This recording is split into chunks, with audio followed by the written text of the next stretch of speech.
আরে খাবার তাড়াতাড়ি করে খেয়ে নেই।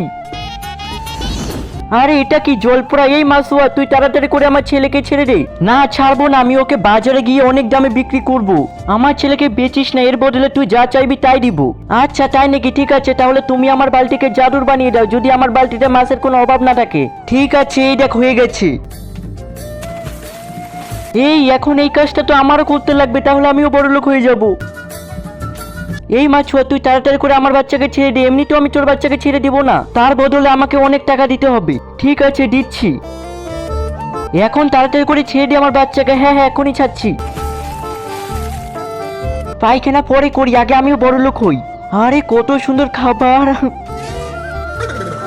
মনে হচ্ছে সিপটা জোরে টানতে হবে। আবারও খাবার। এই জল পরে আমাকে অনেক টাকা দাও। কি বলছিস তুই? তোকে আমি টাকা দিব শালা, তোকে আমি এখন শুয়োর বানাবো, দাঁড়া। তুমি সবাইকে টাকা দিছো, কিন্তু আমাকে কেন শুয়োর বানাবা? আরে শালা, বাকি শিকাররা যখন শিকার করতো তখন আমার বাচ্চা বেঁচে থাকতো, আর তুই এমন শিকার করেছিস যে আমার ছেলে শরীর থেকে মাথাটাই আলাদা করে দিচ্ছিস। না না জল পড়া, আমাকে শুয়োর বানাইও না প্লিজ।